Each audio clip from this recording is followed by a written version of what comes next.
first I'm going to do a little bit of a review of like the marketing side of Azure, like all their products, and just kind of what their aim at what Microsoft's aim as an Azure platform is. And then we're going to go straight into my personal Azure tenant so that we can start. I'm going to talk about the hierarchies of creating objects within that. And then from there, I want to, I'd love if you requested to see some things, like if you're interested in learning more about Data Factory, I can walk you through the setup of a Data Factory. Same thing with storage, key vaults, all that kind of stuff. So I'm going to share my screen.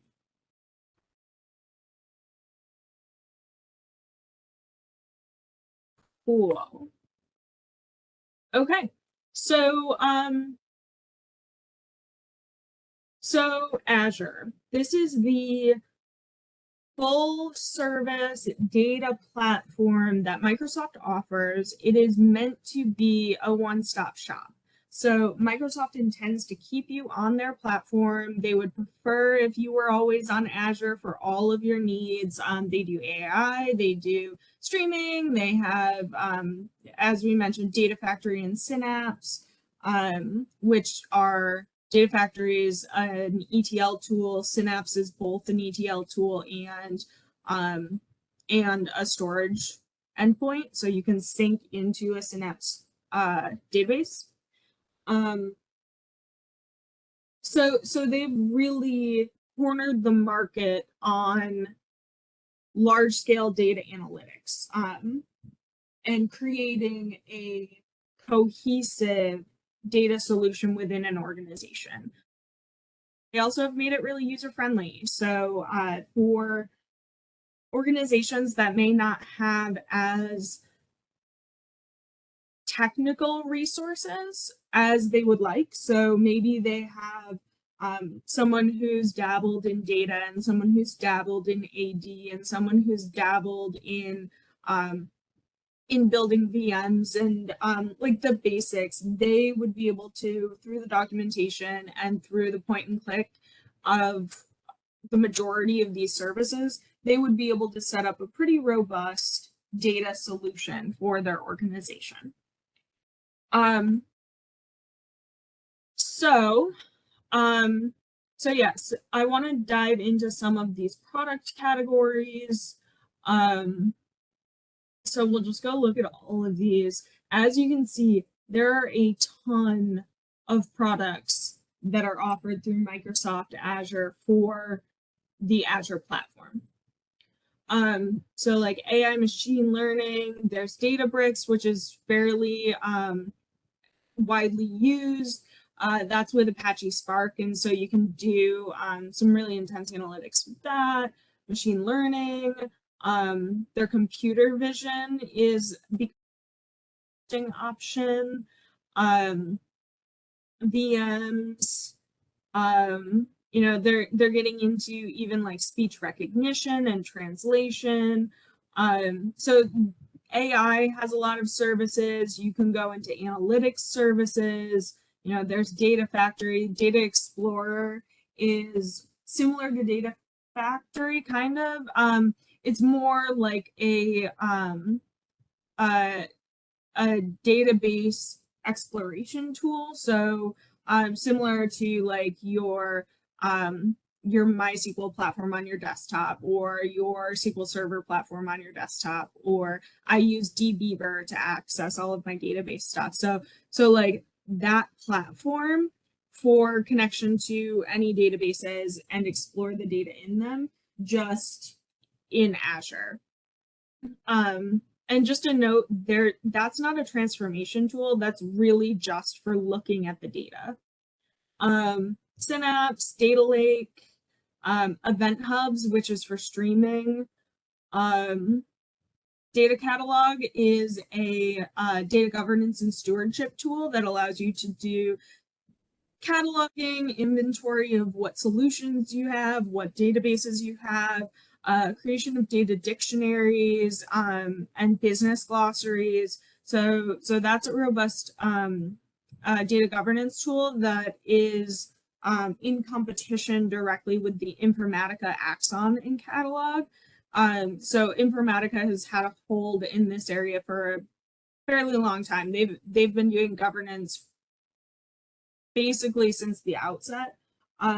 Microsoft is starting to get more into that in hopes to compete with that Informatica platform.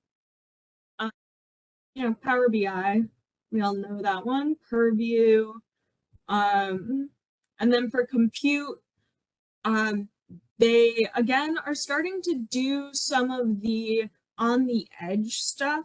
Like you can see, you can spin up a quantum machine with Microsoft, but then you can also do some fairly basic stuff like build a batch file or create a SQL server on a virtual machine, build virtual desktops. So those are the basic things compared to their more on the edge functionality. Building containers, databases. Azure supports most databases. Others that you don't see here like explicitly, you would have to spin up a VM. So you'd have to spin up an Azure virtual machine and then host your server on that virtual machine.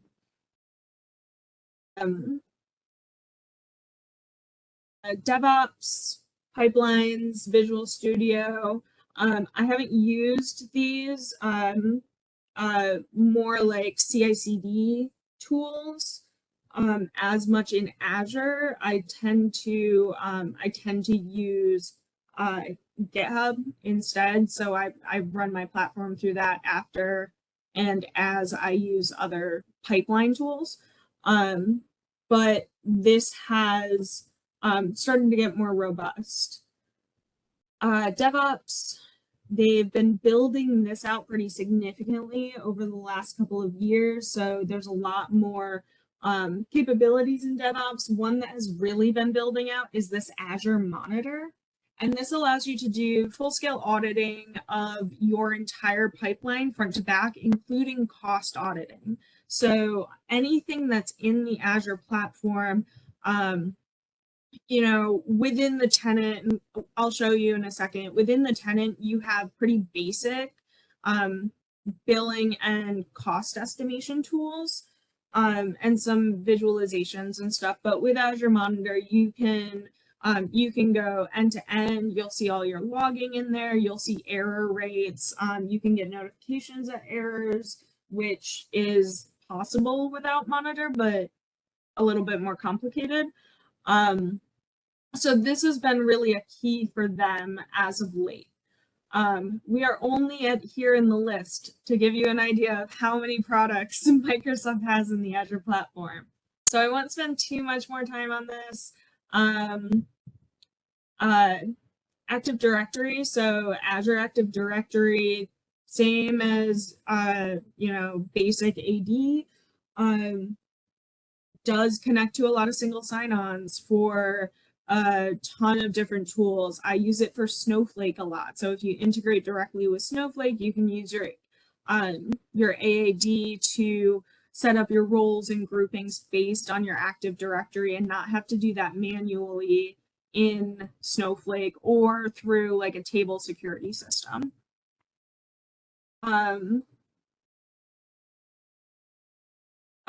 Integration, APIs and stuff.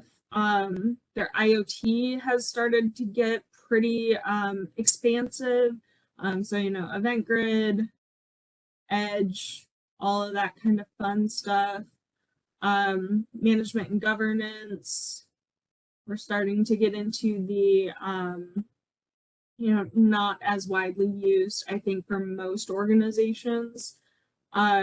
Media, the migration tools, those often are used for like base copy activities. There's no transformation in this, so it's simply a migration, and usually it's a migration off of a decommissioned application. So you're migrating completely from a database that will be defunct in 6 months. One that I want to touch on is security. So their security is end to end and fully encrypted. It is oh, TLS2, I believe. Um, I will have to check on that, but and then they have different options that you can do. So like as I mentioned, Azure Active Directory, but then there's also like Key Vault. So Key Vault allows you to maintain keys and secrets. It's a lot more secure because you don't have to give access explicitly to individual users. You can have service accounts that are stored in your Key Vault. You also know that if you identify specific user secrets within Key Vault, you can disable them from the entire system in a single spot by removing their Key Vault secret. You can also do that through Active Directory by removing their user, but that's just another way you can do it.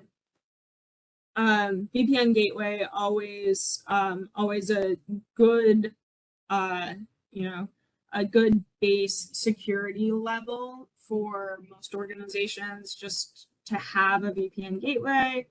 And then storage options. So we won't go through the rest of these. Feel free to peruse at your leisure. There's a ton. They have a lot of information, and they are very good at providing documentation around specific things. So their base level documentation is really great. Once you start getting to like pushing the seams of any of their technologies, once you want to do something that's a little weird, a little quirky, the documentation gets a little rough. So then support, you have to reach out to them. And one of the things we will discuss is their support systems, and you know, if anyone's actually used their support, I'd love to hear your experience with it. Yeah, so sorry, go ahead.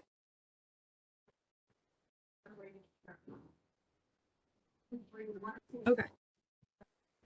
Um, okay, so one more thing I wanted to show you before we jump into any of the other stuff. I don't have the link to it right here.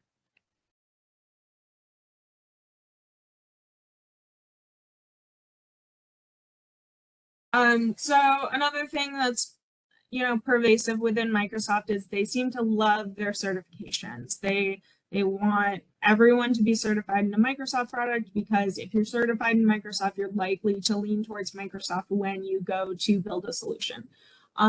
They have really great certifications. I personally have one of their data engineer certifications. They have really great like paths that you can do where it's not just a single course in a single thing, but like, for example, if we go here, do Azure Fundamentals, and that is, you know, that's an entire 3-part learning path. There's other ones like this one was bigger. So this one's, you know, this one's a 1, 2, 3, 4, 5, 6. There's more of them here. So this is a pretty big learning path, and the goal at the end of that learning path is to be able to complete the associated certification. So with this, you would expect to be able to complete this certification. And Amanda, quick question. I see that the test has a dollar amount. Do they charge for the classes, or is it just for the exam itself? So you can do either. So there is an option for free instruction. All of these that you see here are free. It's a lot of videos and example questions, a lot of text walls, but it's good structured documentation, but not live instruction. You can also get signed in up for a course, and those courses are you do have to pay for them, and the course is mostly the same as the documentation there, but the difference is there's an instructor with you all the way through, so you have scheduled times that you get together as a class, and you go through the documentation, you have conversations about it. It's a lot more in depth, and if you have questions as you go, that instructor is intended to be able to answer those. Cool. Awesome. Thank you. Yeah, of course. Okay. Questions about anything we've gone through so far? Cool. Okay, so this is the Azure platform itself. When you log into Azure, you go to portal.azure.com. This is your home page. You can see up here, I have my Microsoft account here. I can switch my accounts, and then not only can you switch your accounts, but you can switch your directory. I don't have any other directories, but for example, at my job, I do consulting work. So we're working with multiple clients at a time. You can switch from, one directory to another. You'll be on a completely different tenant, but it's all within your account. The way that Azure sets itself up is through tenants and subscriptions. So, and then resource groups. So the tenant itself is the full organization's structured Azure platform. So if you want a single seamless use of Azure across your organization, you only have one tenant. If you're a really large enterprise and say say you're an educational hospital, and so you might want to have a separation of all of the services between your educational center, so your university, and then the hospital itself with working patients and all of those kind of things. So to do that, you would have two tenants, and you may connect them so that different users may have access to both. The DBAs and analysts and may have access to both, but then if you're a hospital director, you only have access to the hospital tenant and any data that's on that. Whereas if you're a dean of one of the schools, you may have access to only the educational tenant. The next part of this is subscriptions. I only have one subscription, but I'll go through and make another one. Subscriptions are an identification of billing. So this is for identifying the differences between different projects and billing. So say you have two disparate departments. They're both building data marts whose data have nothing to do with one another, and you want to be able to track how much each is spending on their data mart. So then you would create two different subscriptions. They would be managed within the same tenant, have all the same settings at the tenant level, but you would build another subscription. So here I could do a CDC2. It goes to my same billing account. You have your billing profile set up, and oh, I forgot to mention this. Azure is a consumption-based organization. So as you use products, you will be charged, but if you don't use products, especially on the base plan, you will not be charged. So I haven't used Azure at all this month because we were on a nice little break. and I don't have any charges for this month. But last month I did a tutorial on Azure Data Factory, and so I was in Azure Data Factory loading data, holding stuff in storage. So then I will be charged because I was actually using it. And there's there's a consumption cost estimation tool that you can use that Microsoft provides.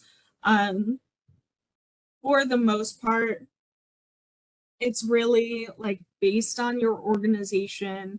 Are you are you operating in gigabytes? Are you operating in terabytes? Like that's really the biggest difference is how much data are you using and how many services do you think you're going to need?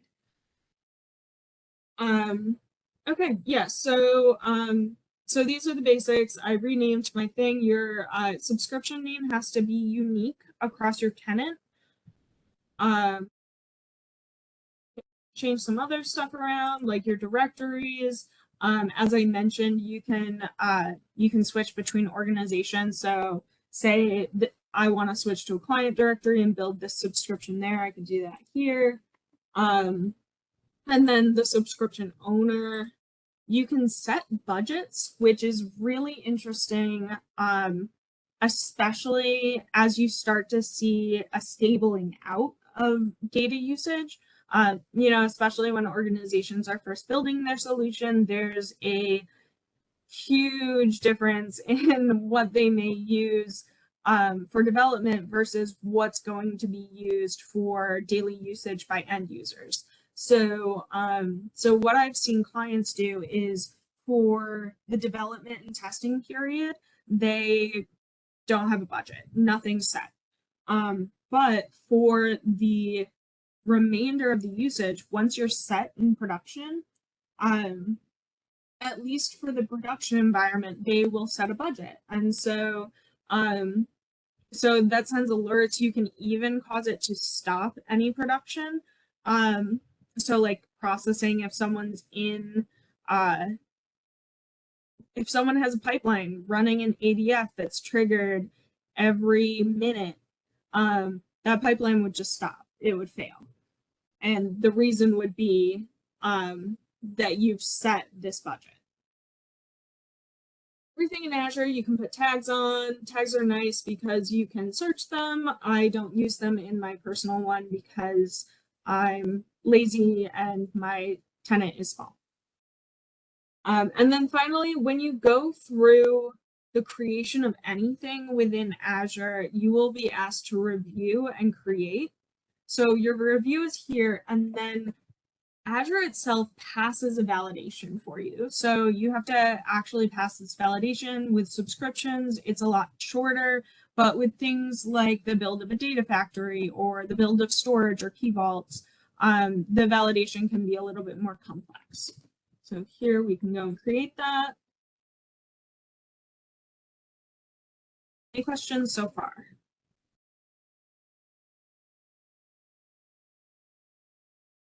Okay, so now we've successfully created the subscription. We can jump back into our subscriptions and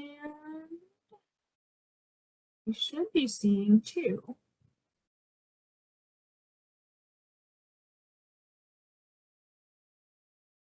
Should be two here.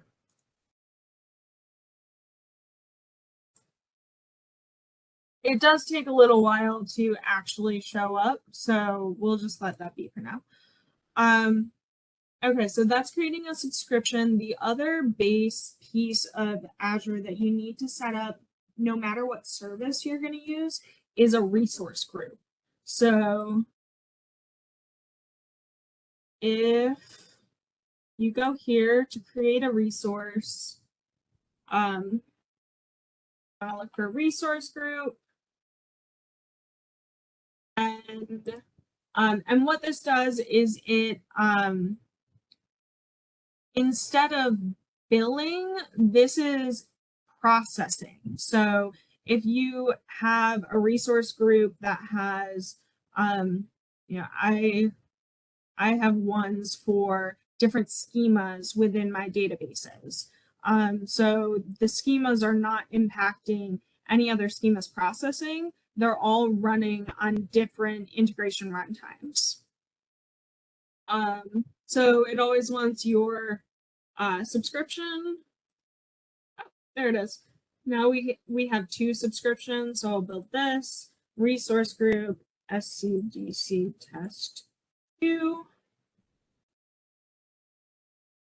And that needs to pass validation. You can pick your region. You want to pick the region that's closest to you unless you have requirements by clients or you want your tenant to be closer to your clients. So what this does is it impacts lag time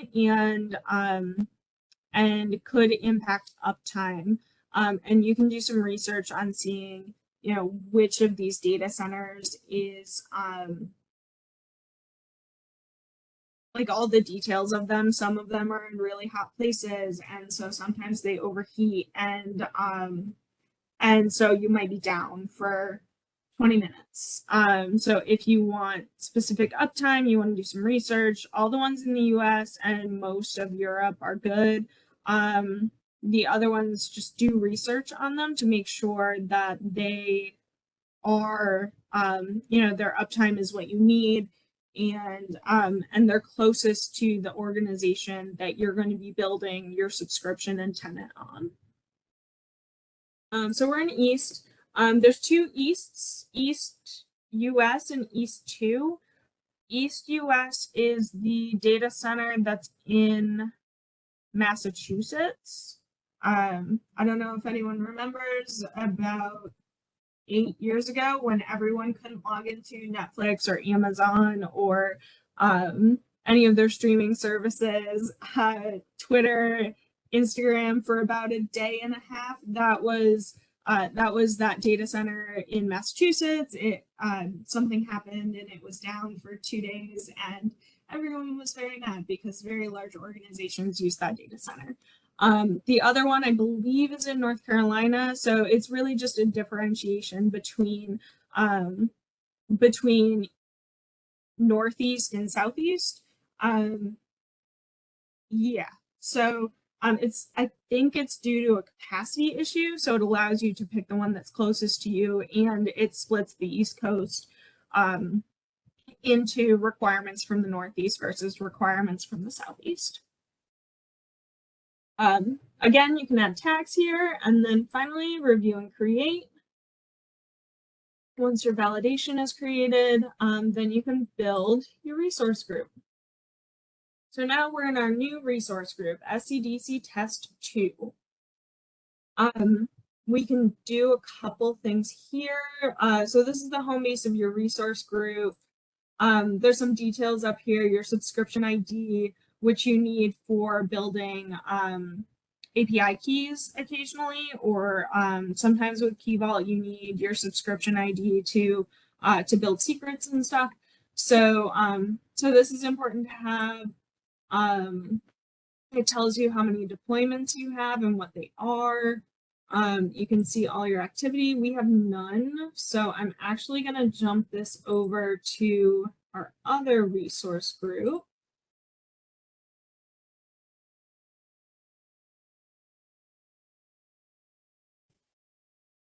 So we can actually see some of this. Can I ask a quick question? Yes, absolutely. Suppose if I have certain things in one resource group and later decided that, but they both are in under one umbrella of one subscription, but today it is in resource group A and tomorrow I want to move it to resource group B. Is there something possible? It depends on the service that you're using. So for example, I believe you're able to do that with like Key Vault and some of the security features like Monitor.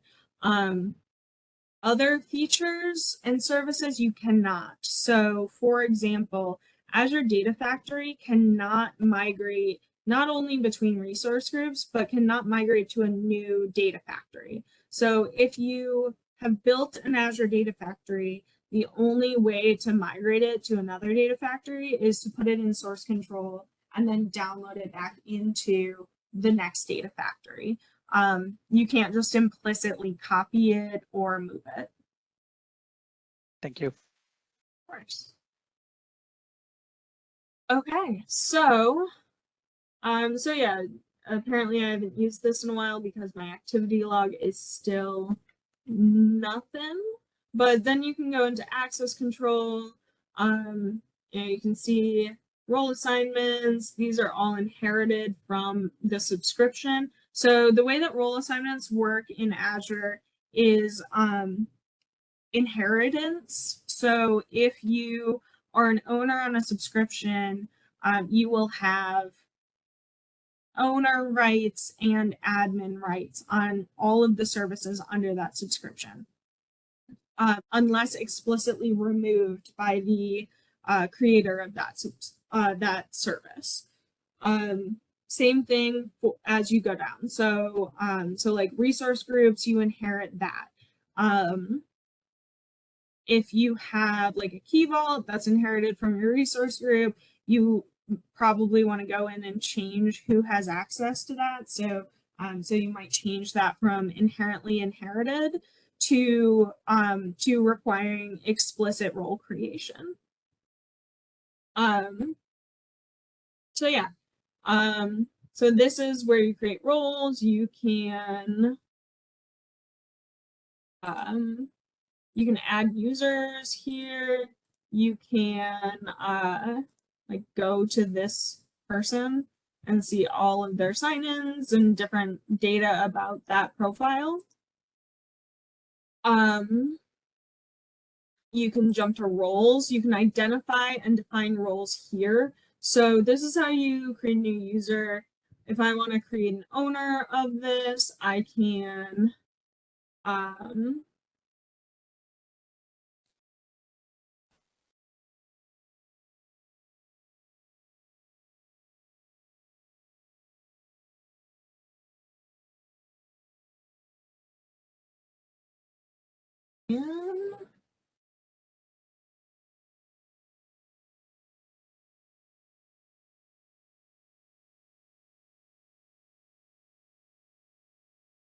don't know. This isn't letting me do that. But in roles is where you would add new users, especially if you're in Azure Active Directory. Your Active Directory would be linked directly to your tenant, and you would be able to add users that way. Otherwise, you add users over email. And that gives them the role of guest in your tenant, and what that does is it limits some of the capabilities and privileges. So gets rid of deletion privileges and different things like that. Here is where you would see any tags if we have them, different events that would be assigned to this. Your different deployments that you've done. We can do cost analysis.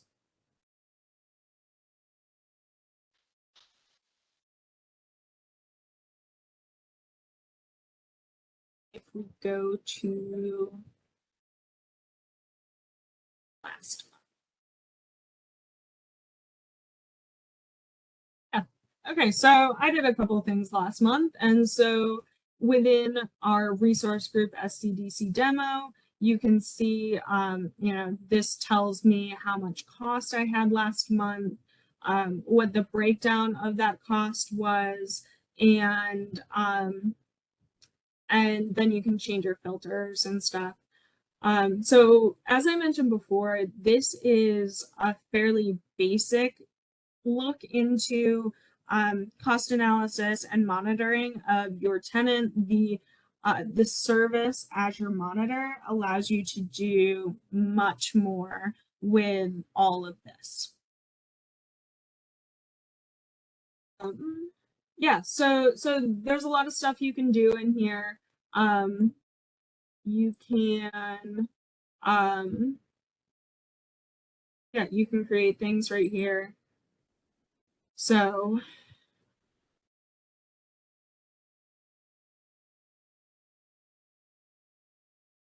You can create straight from your resource group, and your resource group will auto-populate. Those are really the basics of Azure. You do want to, add some security. So if you go into your subscription, there are security features.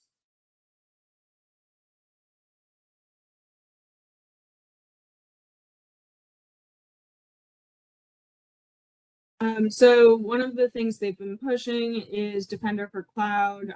That is a service, so you do have to pay for it. There are other security applications that you can just inherently put in here through access control and you know what is it called, global redundancy, which means that you have your data set, your Azure tenant is maintained in multiple places across the globe. So you have backups if something happens. And then Defender for Cloud is more of a point and click functionality that allows you to easily set up pretty complex data security or tenant security. Okay, I've been talking for a while. I'll leave my screen up. I want to hear any questions or anything else you guys want to see in here. I have a few questions. So the first thing, right? It's the redundant data. How do we copy? Like I know that feature is available for when we are creating the storage one. What sort of replication are you using? It's a geo level or it's local data center level. But is the same feature available for all the services that we create? Service, especially if the service is truly like data storage, whether that be ADF, which stores not necessarily data but code, Key Vault, which doesn't, it stores data, but it's not the data that you typically think of. It's, passwords and secrets and other things like that. There are services that do not have geo redundancy because it doesn't make sense. So like Defender for Cloud does not have geo redundancy because it's a hosted subscription from Microsoft that you're purchasing that that is not using any storage of your tenant. Got it.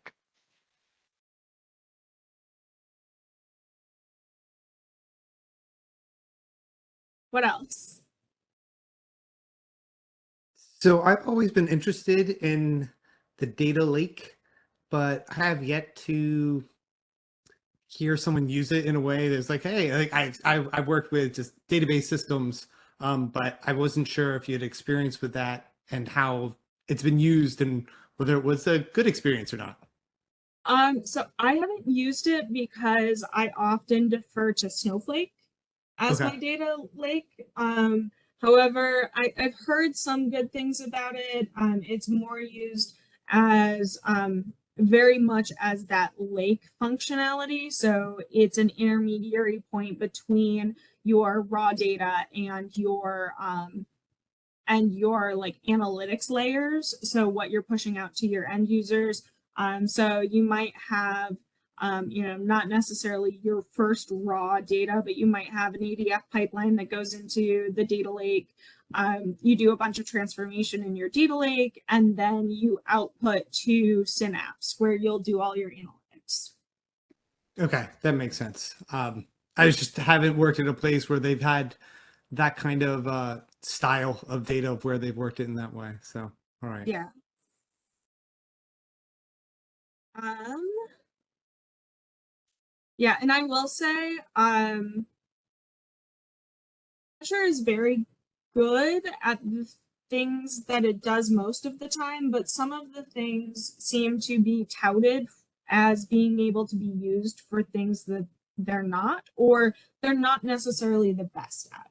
So, for example, often when I'm designing a data solution, I will have the outside of the pipeline. So the extract layer go into data lake, or no, sorry, go into data factory. So my copy activities, any like minimal transformation before I land in a staging table somewhere else, that's done in ADF. More complex transformations I find difficult to get done in ADF, and not only because it's a point and click, you can do some coding in it, but mostly it's meant for less technical users. I'll often use a tool like DBT, which we went over a couple weeks ago. I'll use that as my transformation aspect to output to my analytics layers. I haven't dug too much into like Synapse or Data Lake's capabilities in that. I don't know if Data Lake is a good transform tool, but I tend to separate my E and my T away from Azure. Okay, that makes sense. I've worked with Data Factory pretty limited. It's a nice tool, but I found it like a little touchy on how much like would it was just touchy on what it could do. So if you're just pumping data from one point to another with minimal transformation, it was great. But anything else seemed to be like it was either struggled a bit or it was overly complicated to try to do too much at once. So I had a similar experience. Yeah, that's my exact experience. I'm loading data there from a MySQL server and then pushing it out to a Snowflake data lake right now. And I'm running probably 25 pipelines in a single execute, and I have to stagger my pipelines to not run in parallel, because if I run them all in parallel, Azure just stops. It just fails. Can I ask a quick question? Are you triggering this NoSQL commands using the ADF pipeline, or could you please explain me how you are doing that? So Yeah. your storage is in Azure or in on-premise? So the Azure Azure treats external databases as an on-premise database. So anything that's not Azure based is considered by Azure an on-premise database. So you have to make those, handshake connections and build Yeah. your link service and stuff. So the way that I'm structuring that is we have this, it's in an Amazon virtual machine, but we have a MySQL server that is being read by Azure as on-premise. So to bring the data in, I do a direct copy activity. I'm unioning a bunch of data tables together. So I do need to do some minimal transformation. So after the copy activity, this is where ADF will get finicky. If your data is coming from an on-premise source, you then have to stage in ADF state or Azure storage before you can do any data flow transformation on it. So you have to do an initial copy activity. I usually use like JSON or Parquet in Azure Blob to just stage the data, and then bring it into the data flow. Once it's brought into the data flow, it wipes the data source in Azure storage. So you don't have to worry about like building up these documents or paying for them. They're gone within seconds. So I do that, then all the transformations that I need in Data Factory, and then create another linked service to our sink, which is Snowflake. The nice piece about this is I don't have to build any API connections for this specific use case because Azure has built-in connections for both MySQL Server and Snowflake. So I can just use their, they have pretty basic structure. They have a pretty basic structure for this.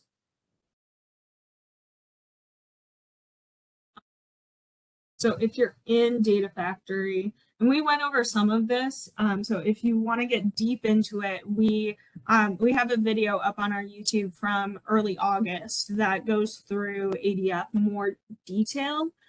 But like here, if you want to build a new link service, you can pick from a variety of Yeah, understand. Yeah, I know yeah, this part. Yeah, thank you so okay, much. right. Yeah. Yeah, so I output into Snowflake and that's my sink and that's it. That's all I do in Data Factory. Okay, so basically you do a little bit in the data factory. So I'm kind of doing the same kind of exercise, but what I did is I pretty much I deal with SQL Server. I use BCP in out commands to generate the files. Then I move to Azure storage using AZ copy. Once after the data extraction is completed, from there, since I use Snowflake as my target, right? I use NoSQL command and use Azure as my hosted service, and I use so SQL copy command to directly load from our storage to Azure storage directly to Snowflake without transforming. Then pretty much it's a ELT pattern, right? So I extracted my data out of on-premise and load it into the cloud. I bombard 10 to 15 connections at a time, and more, or I can segregate it depending upon my client list. Once those copy commands get fired, right? So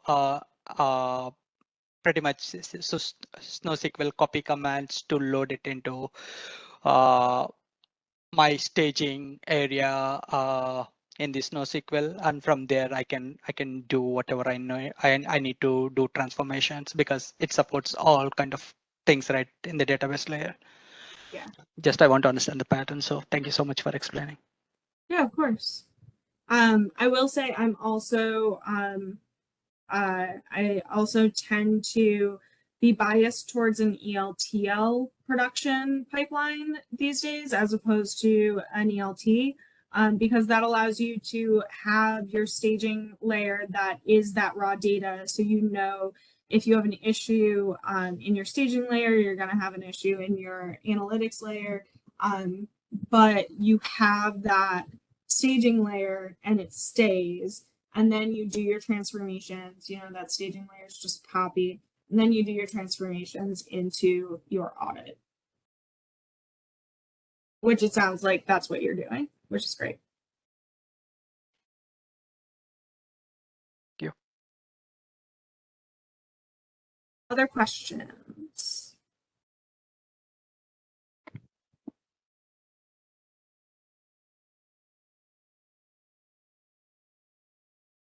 If there aren't any other questions, we'll wrap up. It's 8 o'clock right now. A couple announcements. Again, Ashley put the Kaggle survey in the chat here. It's a great survey to support the data community. It's also kind of neat to see what they output and the different analytics that people then do on it. Kaggle's a really big community, so they tend to have a lot of really interesting analytics come out of any data set that they put out. There are job opportunities with both the city of Syracuse right now for a data analyst and a data manager at one right here. Data manager at one of the Syracuse community centers. So if you know anyone who's trying to get into data, I know particularly the city of Syracuse is a pretty robust data team.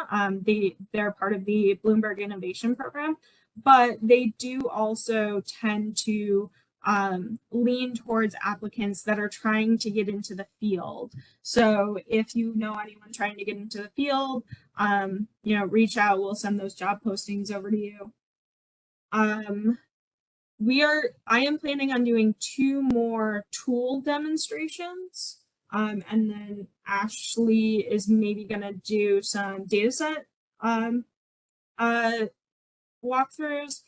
I don't know what my tool demonstrations are going to be yet. So if you would like to see something specific, feel free to put it in the chat or send me an email.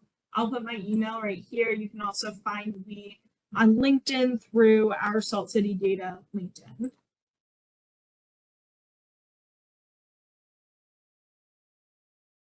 So that's fine. If you have any ideas, things you want to see, speaker sessions that you want, feel free to let me know, and we'll try to make it happen. Thank you. Thanks, everyone. Have a great night.